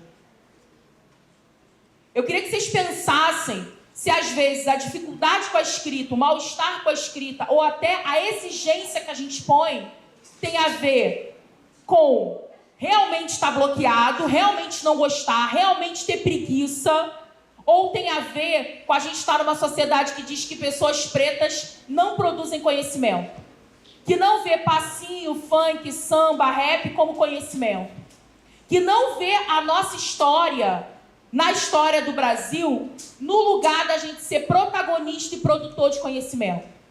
Então, será que a gente não gosta? Será que a gente tem preguiça? Será que a gente procrastina? Será que não é pra gente? Ou será que a gente aprendeu que pessoas como nós não podemos fazer isso? É uma pergunta. Será que é realmente a gente que não gosta de estudar ou é a escola que não é interessante para pessoas como nós? Ou é a história que não conta as histórias que a gente gostaria de ouvir? Pelo menos não todas. É uma pergunta. E aí eu devolvo para vocês. Se a escola não é esse lugar, qual é a responsabilidade de cada um aqui por trazer esses conhecimentos para dentro da escola e fazer essa troca com quem está decidindo o que a gente estuda ou não estuda e pesquisa? Porque simplesmente dizer, deixa pra lá, tô com preguiça, ir embora, ficar só falando, sair da sala, resolve? Ou não? Ou é possível fazer alguma coisa? Aluno também tem poder na escola, tá, gente? Tivemos todos os coletivos de estudantes que pararam as escolas há uns anos atrás, hein? Ocupando as escolas. Às vezes é ocupando a escola, às vezes é formando um coletivo, às vezes é dizendo para o professor que você tem uma ideia, que você queria trazer. É propondo diálogo. Dá para fazer alguma coisa? Ou não? Ou é só tipo, deixa para lá? Porque do diploma a gente precisa, correto? Precisa. Isso aí a gente tem certeza. Hoje em dia, sem ensino médio, não tem praticamente quase nada que seja possível fazer. Pelo menos não de trabalho formal. E o trabalho informal a gente sabe que a gente é capaz, trabalha pra caramba, tem gás, faz um monte de coisa inteligente. Mas quais são as garantias disso? De que maneira, né? Usar só o corpo pro trabalho é possível, mas tem uma hora que a idade chega também. E aí? Então, é o efeito também do machismo. Porque as mulheres não estão nos arquivos, nas bibliotecas. Os arquivos de memória feminina são trazidos pelas mulheres, eles estão onde? Nas cartas, nos álbuns de fotografia e nos livros de receita. Por quê? Aonde estão as mulheres escrevendo a história? Né? Então, pensar, será que é você que não gosta de falar, não gosta de escrever, ou porque toda vez que você fala alguém vai rir, vai ridicularizar, ou então vai dizer o que você disse, em outras palavras, só para dizer que você não foi capaz de dizer. Para pensar. Ninguém foge do corpo. Nós temos arquivos dinâmicos de memória. Nós estamos produzindo memória no corpo o tempo inteiro. Tem uma língua banto do Congo. Os povos banto tiveram em muita quantidade aqui no Brasil, que vai dizer que o mesmo verbo que designa o ato de escrever designa o ato de dançar. É o verbo tanga. Para os povos congoleses, dançar e escrever é a mesma coisa. E eu estou trazendo isso para dizer que outros povos têm outras referências de produção de saberes e conhecimentos. E que a gente acessar talvez faça a gente ver que dançar passinho, por exemplo, não é qualquer coisa. É muita coisa. Quem diz isso é Leda Maria Martins, que é uma pesquisadora de Minas Gerais, que ela vai fazer, é uma linguista, e ela vai fazer essas pesquisas. Então, para os povos banto, escrever e dançar tem o mesmo verbo. Né? Para a gente, de repente, escrever um livro é melhor do que dançar. Para os povos banto, dançar e escrever um livro está no mesmo lugar. E é possível ainda dançar e escrever livro também, tá? Tudo junto. Pode passar, por favor. Então, a gente falou de tecnologias ancestrais africanas, sankofa, oralidade, samba, o funk, a estética, a escrita e a linguagem. Outra coisa que eu queria trazer, tá vendo aquelas inscrições ali na pedra? Tá vendo aquelas inscrições ali, na última imagem? A gente frequentemente vê no jornal aquela coisa assim, foram encontrados desenhinhos rupestres em pedras, em sítio arqueológico na Paraíba, no Piauí. Por que o repórter fala inscrições na pedra, desenho rupestre, e não fala foi encontrada escrita no Piauí? E isso aqui a gente está falando de antes do cristianismo, ou seja, o nosso calendário é cristão. A gente está no ano 2024 do calendário cristão. O calendário iorubá nigeriano está no ano 10.050. Só para dizer que até o nosso referencial de tempo está marcado por uma determinada fonte de conhecimento. A gente tem sítios arqueológicos no Brasil com escrita desde a Idade Antiga. Então, será que os povos indígenas não tinham escrita? Não tem escrita? O que a gente chama de inscrição na pedra, desenho rupestre, é escrita, gente. Porque a gente escreve no papel agora, papel é celulose. A gente já escreveu em pele de animal, a gente já escreveu em madeira, a gente já escreveu em pedra. Quando a gente olha para os papiros egípcios, a gente está falando de gente preta que escrevia, porque o papiro é isso. Feito de tecido, pano, há milhões de anos atrás. É disso que a gente está falando. Escarificação na pele, que é a imagem número 2, que são determinados cortes ritualísticos na pele. Às vezes a gente vê isso em alguns povos africanos, indígenas. Os indígenas também fazem grafismos na pele, né? A gente tem aquelas imagens desenhadas, as grafias, os elementos geométricos. Isso tudo é escrita. A gente também faz isso. Só que a gente não faz geralmente no nosso corpo, porque a tatuagem pra gente ganhou um outro papel, que é muito mais no sentido de um desenho estético, tem um simbólico ali, mas não necessariamente como é para esses povos. Só que a gente faz isso. A gente, por exemplo, faz isso na farda dos militares. Todo mundo, quando olha a farda de um militar, sabe quem é essa pessoa. A farda, ela te diz qual é a patente, qual é o poder que essa pessoa tem. Para esses povos, isso não é feito no tecido, na roupa, no pano. Isso é feito na própria pele. Esse é o sentido dos grafismos indígenas. Você sabe quem é, você tem um sentido de hierarquia, quem é aquela pessoa, qual o poder dela. É a mesma coisa as escarificações, que são os cortes ritualísticos. É a mesma coisa as argolas no pescoço. Tem alguns povos africanos que usam. Dependendo da quantidade de argolas, você tem poder. Então a gente não faz isso em algo externo, como roupa. Faz isso na própria pele. É o corpo que conta a história.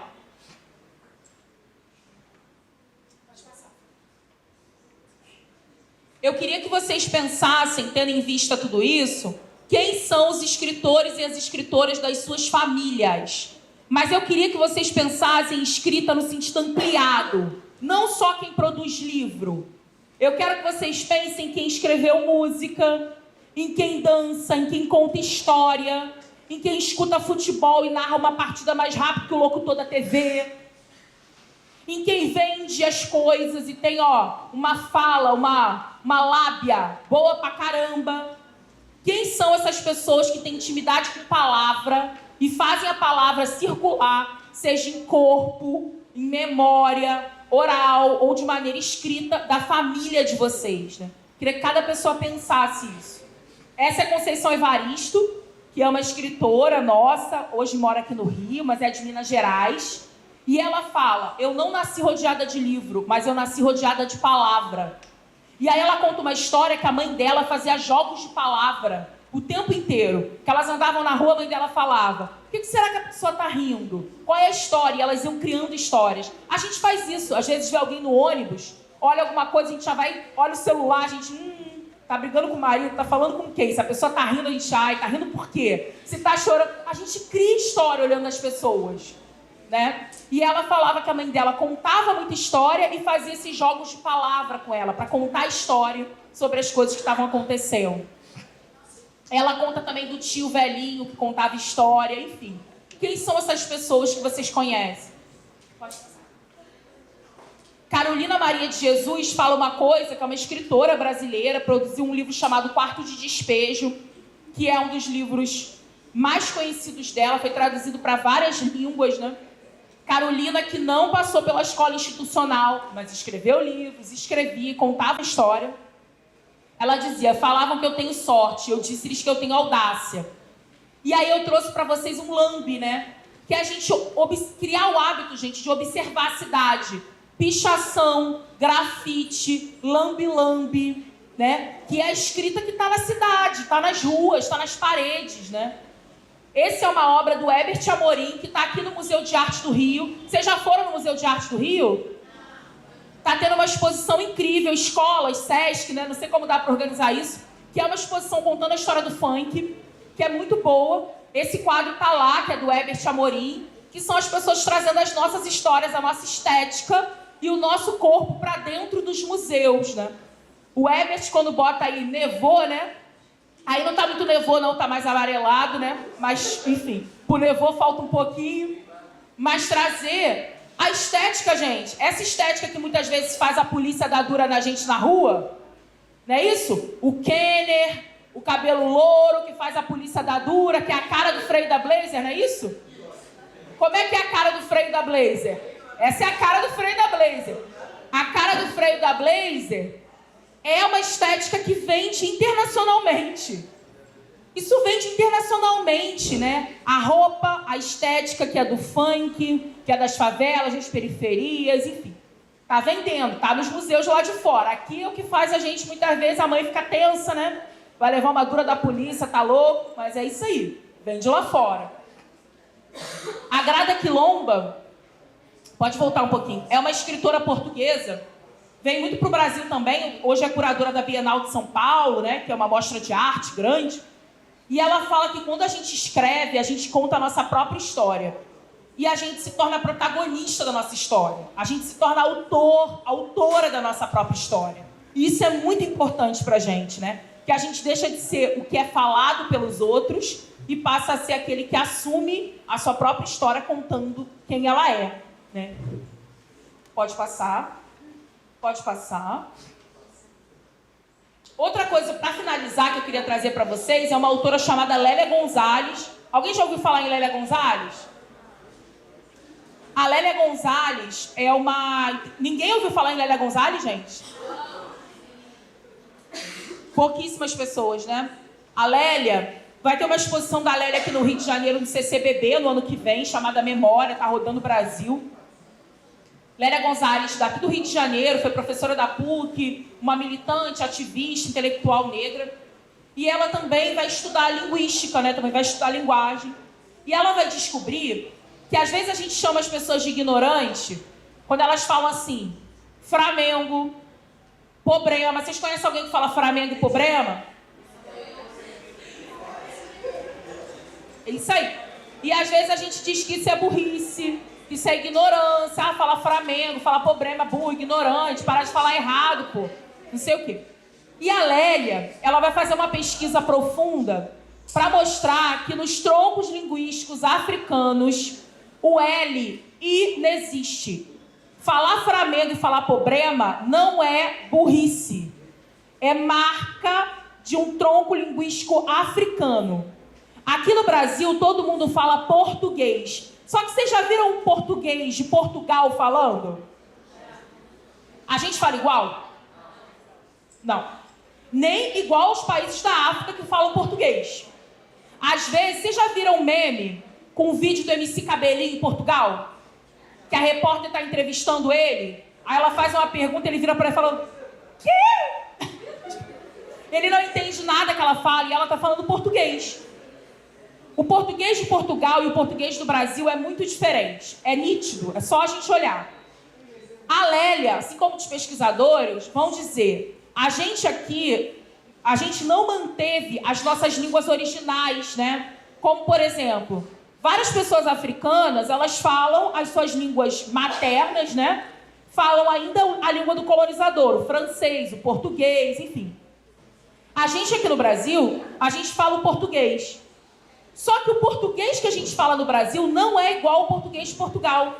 É um português... A gente, tem mais de 2.500 palavras banto na nossa língua. Alguém pode dizer uma palavra africana que a gente tem no português? Que a gente fala cotidianamente? Não. Moleque. Sim. Uma palavra banto. Moleque. Não. Tá ligado sim, mas não a palavra, a forma de flexionar a língua, né? Então essa coisa de você tirar os infinitivos verbais dos verbos, ou seja, ao invés de falar está, você condensar as palavras, ao invés de está, tá, também é uma marca de troncos linguísticos africanos. Que a gente fala cotidianamente não diz que é burro por isso, mas o Flamengo e o problema fala, né? Então, uma coisa para a gente pensar, essa maneira de condensar as palavras, né? Ó, tem uma palavra que a gente fala todo dia, que é africana, inclusive é um tronco linguístico africano que tem esse nome. Bunda. Bunda é um tronco linguístico africano. É uma palavra do quimbundo. Bunda. Quitanda, chamego, dengo, todas palavras africanas. A gente tem mais de 2.500 palavras africanas, não só dos troncos linguísticos banto, mas de outros, na língua portuguesa. A maneira como a gente flexiona a língua portuguesa é muito africana. Então, você falar problema e Flamengo não é burro. É você marca desse idioma. E aí, a Lélia Gonzalez falava que a gente no Brasil não fala português, que a gente fala pretuguês. Pretuguês, que é esse português empretecido, por causa dessas referências, né? Então, pra gente pensar também. Pode passar.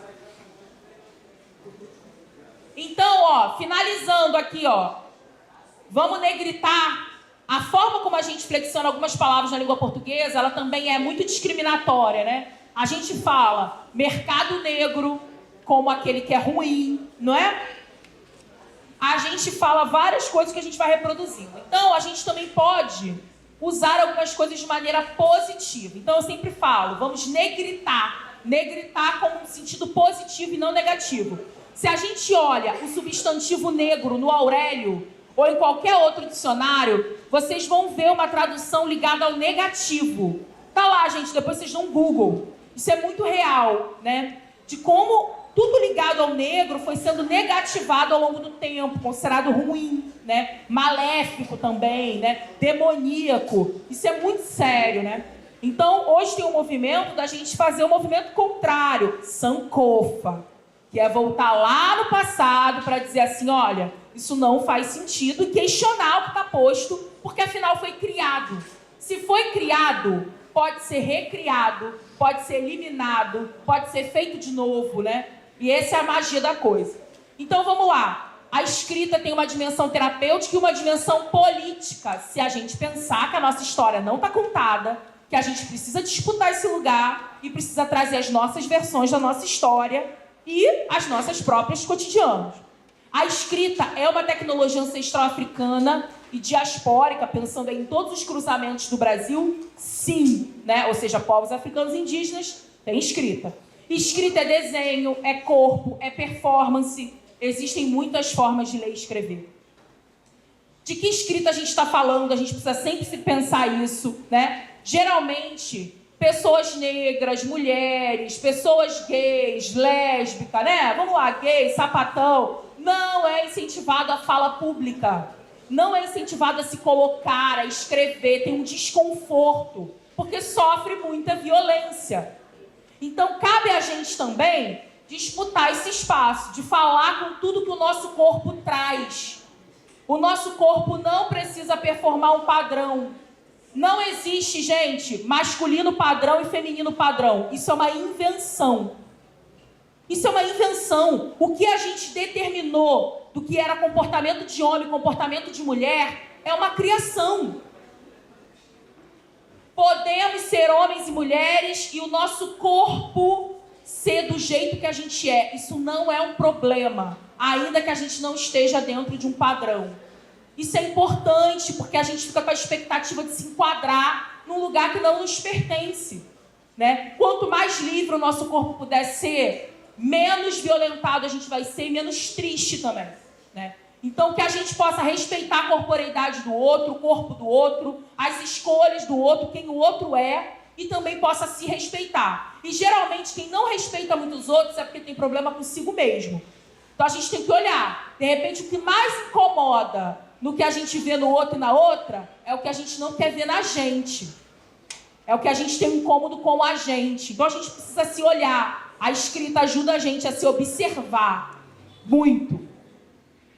A escrita pode nos expor e pode nos proteger. Quando eu crio um personagem, eu posso contar a minha história através de um personagem. Isso é uma proteção. Eu posso usar a escrita para contar aquelas coisas que eu não tive nunca coragem de contar para ninguém. Eu crio um personagem, eu crio um enredo. Eu crio até mundos diferentes, mundos fictícios, né? Então a escrita pode nos ajudar a nos proteger, sim. E também pode ser uma exposição, e nem toda exposição é ruim, né? Afinal, é isso. A gente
Dandara Suburbana.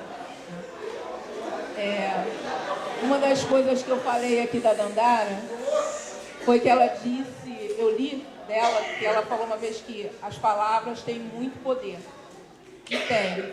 Então eu espero que as palavras dela aqui essa tarde tenham empoderado vocês, para que vocês saiam daqui muito melhores, né? Pensando na escrita de vocês, no presente, no passado, enfim, tá? Espero que tenha contribuído bastante aqui para a vida de vocês. Outra, eu vou pedir para a gente tirar a nossa foto aqui. O Paulo vai estar aqui com a gente, né? Tirar a nossa foto aqui com a galera. E agradecer também a Dandara, foi incrível. A gente até perdeu agora. Incrível, tá? Então, mais uma vez, obrigada às escolas que vieram, né?